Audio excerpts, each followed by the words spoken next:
Thyroid and Autoimmune Revival. I am Naomi Suzanne from Naomi's Home Health, and I'm a holistic health coach that specializes in thyroid and autoimmune healing.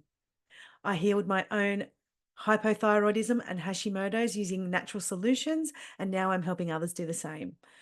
So last week in episode 10, we discussed the differences between mental and emotional health. So this week, I want to dive into the mental health side and talk about some strategies and ways that you can cope with your mental health on a holistic level.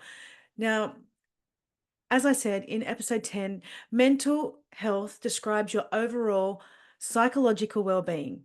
It's based on how we think, how we feel, and how we act when faced with any obstacles or challenges.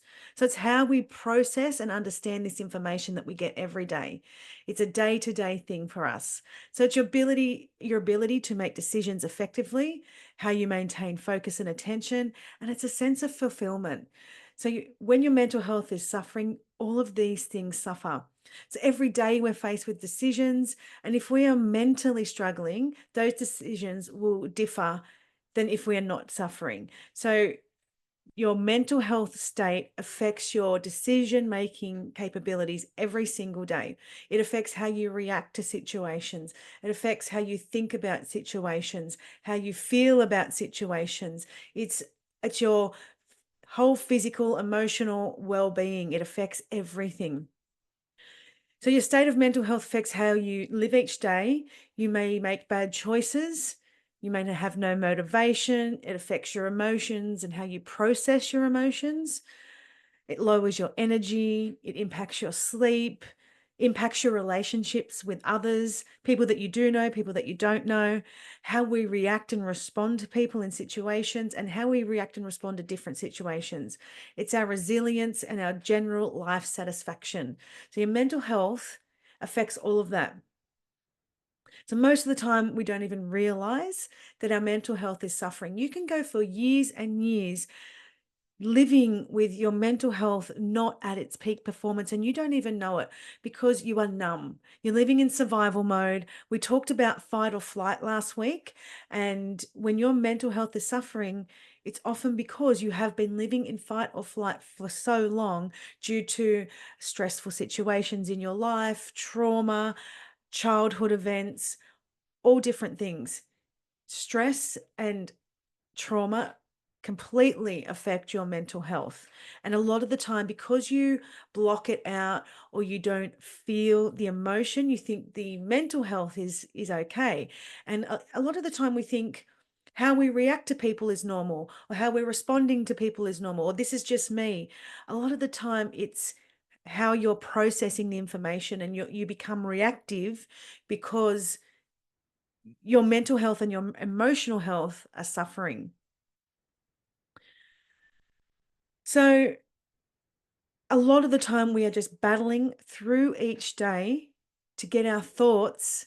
Like, I mean, how many times are your thoughts going over and over in your head? Now, when I was healing and I was doing all the physical work, the nutrition, I'd reduced toxicity, I'd done a lot of things to help my health. I was taking supplements and whatever else. And I thought, I don't know why I could not get better. And I thought, I'm a strong person. I'm very strong, resilient, and I should be better by now. And this was years of, doing all the right things. And I did them to a T. Like I've said to you before, I'm a person who gives everything 1,000%. So when I was, doing the nutrition, it was to the best that I could do it.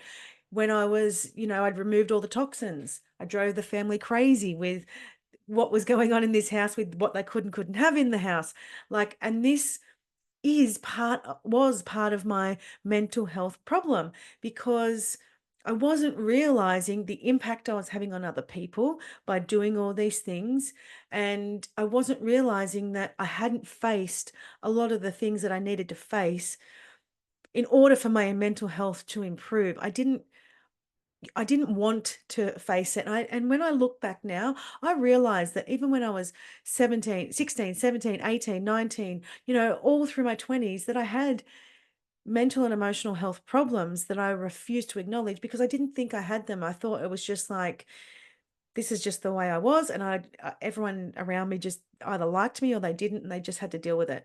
So it affected my internal happiness. I thought I was happy because on the outside, a lot of the time I was, but internally I was not. And I know the difference now that I've gone through all the work. But until I acknowledged that I had these problems and what they were caused by, what triggered them and what was continuing to trigger them, it wasn't until I faced all this stuff that my physical health started to get better, my energy started to get better, my sleep started to get better. Like when I was doing a lot of the physical healing, I was a lot better than what was when I started. When I was going to doctors and they were telling me there was nothing wrong with me, and just to keep taking the medication and just come back for a blood test in 3 months. Like from that time on, from where I was there to thinking I was going to die, to up to the point of where I realized about my mental health, I had got a lot better. But I am somebody who wants to be 100% better. So, and now I'm better than I was even before I got sick, because my mental health is better, my emotional health is better, the way I react and respond to people is a lot better.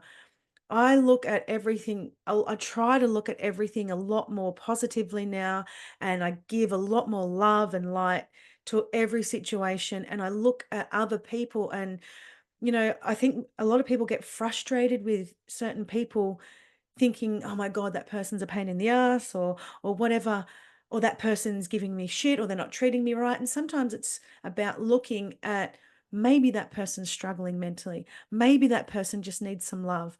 Maybe that person needs somebody in their life to support them, or show them that they care.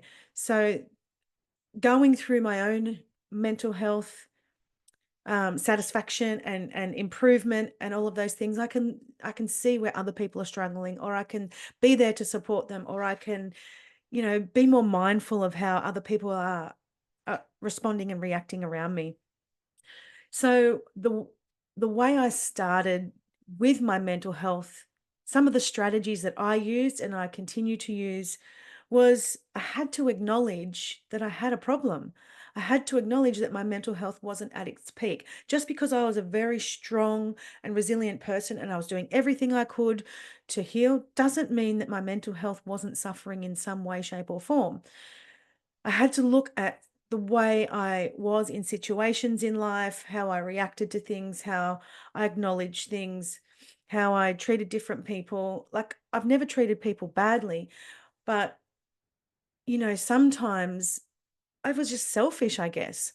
So I had to improve all of those things. So I had to acknowledge that I was struggling. I had to acknowledge that I needed to work on my mental health. One thing you need to do is to look at your diet. My diet was, and still is, fantastic, but diet does impact your brain. What you feed your body physically feeds your brain.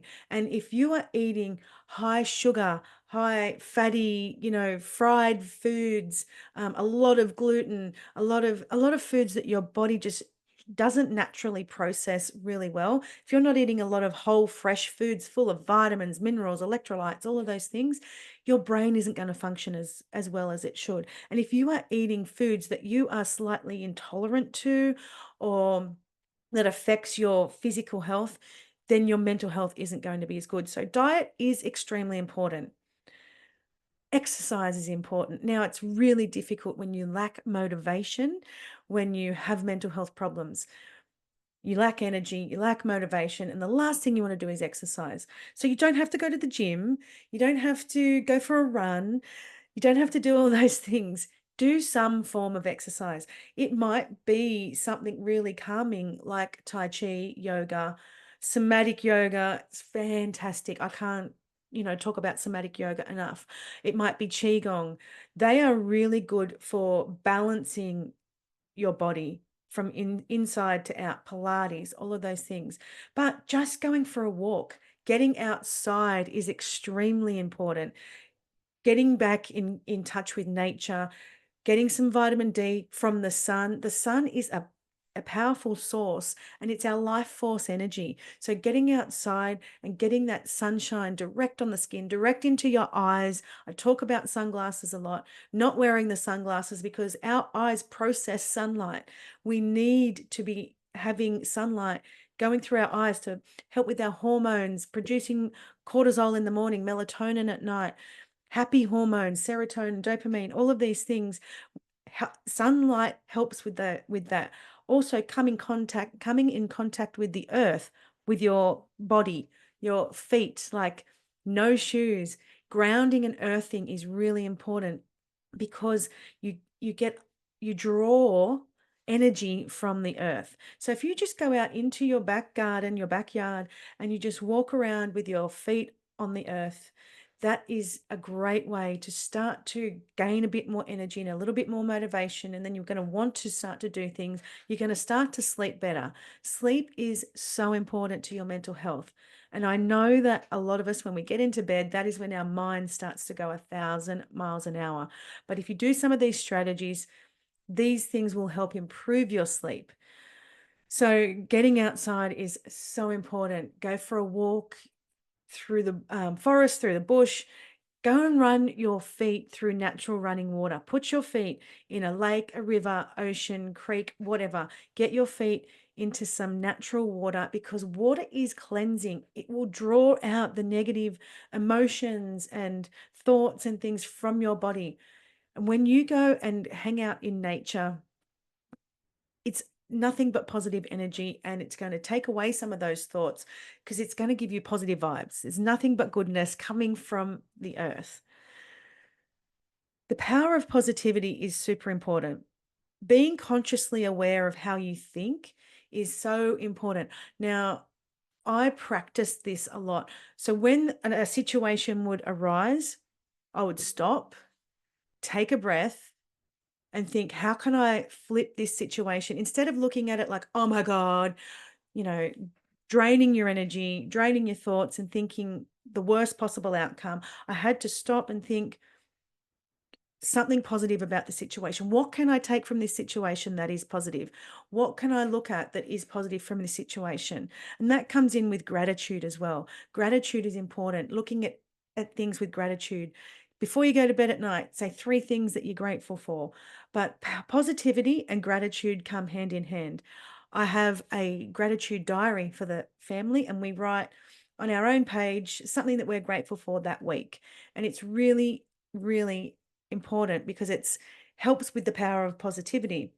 So when you're doing these 2 things, when you're looking at a situation, and 1, what can I take from it that's positive? And 2, how can I be grateful for this situation? What is it teaching me? So for my health, I would write down what was a positive thing about it. Like, it doesn't feel like you've got anything to be positive about.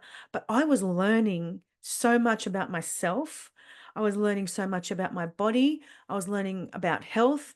I was learning about healthy practices for my children. My children now are growing up learning to grab something like peppermint oil if they've got a headache instead of a Panadol. They're learning that spraying perfume all over them is toxic, and it's going to cause headaches, and it can cause hormone imbalances. I mean, my kids still want to resist a lot of the time, but at least they know a lot of the things that they can do to help themselves naturally. And this all came in because I got sick. All of this. Now I'm also helping other people, and I'm doing what I love as a job because I got sick. And I'm sharing this with everybody and helping other people recover, all because I got sick. So I have to look at things in that light. I met so many amazing people through my sickness, a lot of healers, a lot of amazing supportive people. I changed a lot of people that surrounded me. So your support network is super important. My parents and my brother, they were my support network. They were amazing through my sickness. But a lot of people, they don't understand what you're going through, and they're sick of hearing about it. So, you know, changing who is around you. Like, my friends now are so supportive, so amazing. Like, if I need anything, I can go to them because I've surrounded myself with the right people. And I surrounded myself with healers. So I learned so much from the people that I was surrounding myself with and getting support from them at the same time. That is really important. Your support network is important. If you're going to hang out with, as I said this last week, 5 people who are negative, they're not grateful for anything, they see the shit in every situation, you're going to be the 6th person who thinks that way. If you're going to hang out with people who just love being in your company, who are grateful that you're with them, that you're friends. They're grateful for positive situations in their life. They look at things with a lot more positivity and happiness. You're going to be the 6th person doing that. So it's really important who you surround yourself with and who you get your support from, because you want people who can say to you, "Are you okay? Are you suffering? Do you need help? What can I do for you? Let me just be there for you." Those are the people you want around you. Those are the people that you want to hang with all the time, like put your most of your time into. And a lot of the time when our mental health is struggling, we don't have the capacity for anybody else, but you will if you surround yourself with the right people. You will have that capacity because it will raise your vibration, it will raise your energy, and you'll start to think like them and you will start to think differently. You will start to feel differently. It will also improve your emotional health because you'll have a lot more satisfaction in your life. Another thing that I can't stress enough is how you breathe. Breathing affects every cell in our body. And if you're not breathing through the nose and out through the nose effectively every single day, and you're just breathing through your mouth breathing is a stress response. So this means if you're a mouth breather, you are highly stressed and you're not facing stress and trauma that's happened in your life. Because when we have a stress response, right? Let's say when you're younger and you're highly traumatized about something and you're crying and crying, you watch kids, they go and they're breathing through their mouth because they're stressed. That's when you start to breathe through your mouth as a stress response. So it's time that you start to breathe consciously through the nose and out through the nose. And it's really difficult to change when you're in a stressed out state, when your mental health isn't right. But what you need to do every single day is practice. You get up in the morning and you might spend a couple of minutes just breathing in through the nose and out through the nose. A lot of the time, because you're living in fight or flight, that breath in through the nose and out through the nose can feel like you're suffocating because you haven't done it that way for a long time and you start to panic. But what you need to do is sit in a quiet area, preferably outside on the grass, but beach, somewhere really serene, beautiful, whatever you can do. If it's on your back porch, whatever, but outside in the sun, if you can do that. And close your mouth and just start to take some deep breaths in through the nose and out through the nose. Make sure your face, your jaw, your shoulders are all relaxed. Let go of the tension. Let go of the tension in your stomach. A lot of us have been taught to like suck our tummy in because we want to look slimmer or whatever, but you're not getting the breath down into your stomach when you do this. So relax every part of your body, your face, your eyes, your jaw, your forehead, your chest, your arms, your stomach, and just sit and breathe in through the nose and out through the nose. And you will start to have your nervous system will start to calm down. The vagus nerve that runs through your chest, that's your major nerve in your body, it will soothe that as well. And you'll start to feel the breath going into the stomach. This is going to help mentally. You're getting more oxygen into your brain and you're going to start to think a lot clearer when you start to breathe more effectively. Your mind is like a muscle. You can train it to think and react how you want it to. So, this is what I was talking about before. When you have a situation arise where somebody might be yelling at you, just stop and take that breath. Just breathe in, stop, and think about how you're going to react. Do you need to yell? Because when we start to yell, when we react really angry and frustrated and irritable, that's where our mental health starts to decline. and it puts more stress on our body.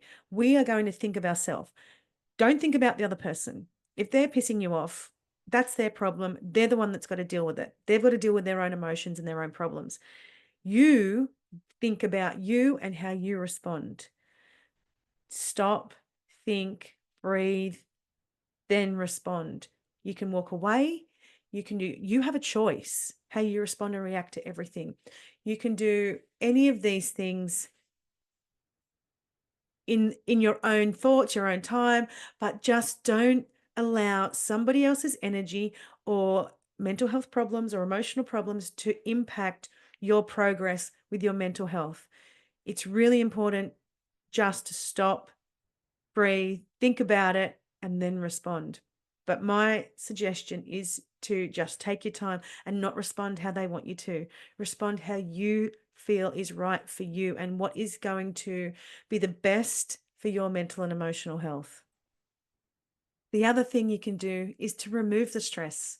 If there's a person in your life that's stressing you out, if you have a job that stresses you out, you can get a job anywhere. You do not need to hang on to a job because it's a job and I need it. Get that out of your head. Change your thoughts. I can get a job anywhere. Start to say different things in your mind. Remove the stress, but start to talk to yourself differently. I don't need this job. I can get a job anywhere. I have a lot of skills.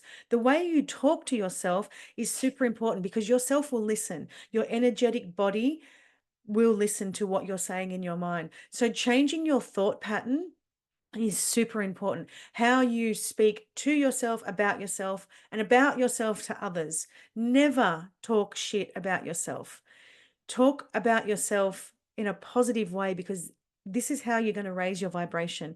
If you start to look at all of the things that you're good at, write them down. Write all the things that you're good at. Write all the things that you do in your life that's amazing, what you've achieved. Look at how far you've come. But removing that stress and changing how you think about things is really important. Like, people won't leave a marriage because it's too difficult, or I want to keep my house, or I want this or that. A house is bricks and mortar. Your mental health and how you live each day is way more important. These are the things that, weighing things up is really important because do you want to live miserable every single day? You can live in any house and be happy, but can you live in that house that you're in currently in a miserable relationship and be happy? Probably not. You're not as happy, or you're out externally happy, but on the inside you're dying inside. So face the past and your trauma, the stuff that has caused a lot of this mental health problems, the stress in your life. You need to face it. I don't know how you want to do that, but maybe writing things down is important, journaling about it, talking to somebody, whether it's a counselor, a holistic counselor, a health coach, a friend, whoever it is. Start to acknowledge that these things happened and talk about them because keeping things inside is what affects your physical body, your mental health, your emotional health, and it's just a volcano bubbling away under the surface. This is where our emotional and mental health, it's not just our physical health that triggers autoimmune and cancer, stuff like that. Your mental and emotional health does too. Stress, trauma, all of those things affect it. So if you're not going to face it and you're going to bottle it all up and keep it inside, this is where you're going to get the trigger and get sicker and sicker. So facing these things is really important. Facing your health problems are important too. So if you are struggling with your health, and you're going to doctors and nothing's happening and it's been a few years, it's time to start facing the fact that you have a health condition that you need to heal and you need to do other things to repair your body and your health. You need to look into different avenues. You need to look at what's going on in your body, physically, mentally, and emotionally. And you need to start to address those. And it might just be by making one change at a time. I'm always going on about making one improvement to your life at a time. Just do one and start with that. But you need to start to face the fact that you have a health problem. Let's say it's an autoimmune disease and you're going to the doctor and you're getting blood tests and you're getting scans and you're getting all this, and it's been 5 years and nothing's changed, or you're even worse. Why aren't you doing something else? Why aren't you doing something else about it? Because the medical system isn't working for you. You're still sick and it can be healed, 100% can be healed. So, or even if you just improve your health, even if you just start to feel better and you're still on your medication, improving your health's got to be better, right? But you have to face the fact that you've got it, and you have to face the fact that you are the only person that can change your health by making improvements in your life. Come and see me, somebody who's changed their life, somebody who's improved their health, who's doing it with people every single day. You can't always do it by yourself. You might not know what it is that you need to do. You might have tried, I get people who go, "You're my last ditch effort. I've tried 20 different things." Sometimes when you're trying to do these things by yourself, you're not actually getting the right help. You're not giving yourself the right tools or the right practices. Sometimes it takes somebody who works with people every single day doing this to go, "I know exactly what this is. I know exactly how to help you." Or sometimes just having somebody say to you, "I believe that you're sick." Because a lot of us go through the medical system getting told there's nothing wrong with us and keep taking your medication. Sometimes you will walk out of an appointment with somebody who says to you, "I've got you. I've got this. I know how to help you, and I know that you are sick, and we're going to help. We're going to do something about it." Sometimes that just raises your vibration and your energy to make you think, "Thank God it's not all in my head. I'm not actually that depressed, or it's not anxiety. I have a physical condition, and somebody's just acknowledged that. And thank God." Like, you walk out of there with such relief. So I know that happened to me. I just thought, oh, all of a sudden, and then I was more motivated and happy to get into it. And I just took off from there because somebody believed in me and acknowledged that I was sick and it wasn't in my head. So seeking help is super important. You know, looking at sports people, right? They have a coach, and they are elite sports people, and they have a coach all the time. What makes you think you don't need a coach to help you with your health? You can't do it by yourself. If I was a tennis player and I'm playing tennis and I'm trying to get through, I'm trying to win Wimbledon by myself, do you think it's going to happen? No, because I need somebody who can point things out that I can't see, or somebody who has coached 20 different people and 10 of them have got to Wimbledon. I want that person to help me. I want to invest in that person because that person's going to get me to my end goal. So seeking help from an expert who has helped people, not a doctor, they will not heal your autoimmune disease. And it's really upsetting to say that. And I know it sounds like I'm bashing the medical system, but all my clients come to me because they have not been helped by the medical system. I have a thyroid group full of people who are in that group because they're not getting help by the medical system. Pete, you are listening to this podcast because you're not getting helped by the medical system. So seeking help from somebody who heals people constantly and who works with this all the time is super important. So that is you surrounding yourself with somebody who can help you and who can and show you exactly what you need and educate you. Education is the most important thing. You've got to educate yourself. So all of these mental health strategies, try one of them. Just start with one. They are super important to improving your mental health. There's probably 1,000 more things that I could tell you to do, but there's no point going in and rushing in and doing them all. But these are things that are simple to do, and they are really important. And just those alone will help raise your mental health, your vibration, your energy, your motivation. It'll improve your physical health. Our mental health and our emotional health impacts our physical health. So starting with some of these strategies is very important, and they will start to improve your mental health. If you need some help with this, I do this all the time. I've done this for myself. I do this for other people. I know I can help you with these things and incorporate the physical and emotional health.